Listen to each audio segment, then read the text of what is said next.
ये क्वेश्चन हमेशा से इंपॉर्टेंट रहा है और हमेशा इंपॉर्टेंट रहेगा। लिख के ले लो, इस तरह का क्वेश्चन रखा हुआ मिलता है आपके बोर्ड एग्जाम में, रखा हुआ मिलेगा। क्वेश्चन बोल रहा है under what condition does a biconvex lens of glass having a certain refractive index acts as a plane glass sheet when immersed in a liquid. बात समझें, आपसे कह रहा है कि आपके पास एक बाई कॉन्वेक्स लेंस है। तो बाई कॉन्वेक्स लेंस कुछ इस तरीके का होता है, ये बाई कॉन्वेक्स लेंस है, ठीक है। अब मैं इस बाई कॉन्वेक्स लेंस को मैं ये चाह रहा हूँ कि ये जो है एक प्लेन शीट की तरह बिहेव करे।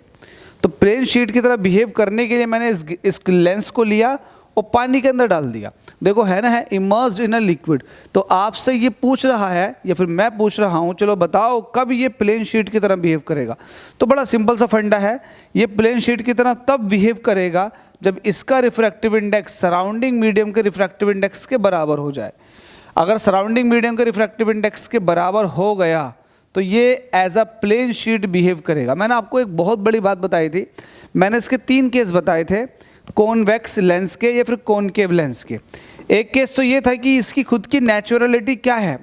कॉन्वेक्स लेंस की टेंडेंसी है कि ये लाइट को कुछ इस तरह से कन्वर्ज करता है, लेकिन ये तभी करता है जब इसका रिफ्रैक्टिव इंडेक्स सराउंडिंग मीडियम के रिफ्रैक्टिव इंडेक्स से ज़्यादा हो, ठीक है। अगर इसका रिफ्रैक्टिव इंडेक्स ज़्यादा होगा तो कहीं ना कहीं ये डोमिनेट करेगा, ये लेंस डोमिनेट करेगा और लाइट को किसी पर्टिकुलर पॉइंट पे मीट कर देगा, ठीक है।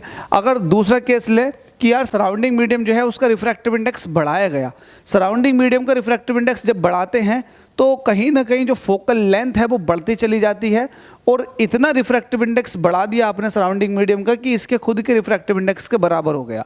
जब इसके खुद के रिफ्रैक्टिव इंडेक्स के बराबर हो जाएगा तब फोकल लेंथ जो है वो इनफाइनाइट हो जाएगी। इससे ये पता चलता है कि ये एज ए प्लेन शीट, कांच की प्लेन शीट होती है उसकी तरह बिहेव करेगा। बात समझ में आ गई।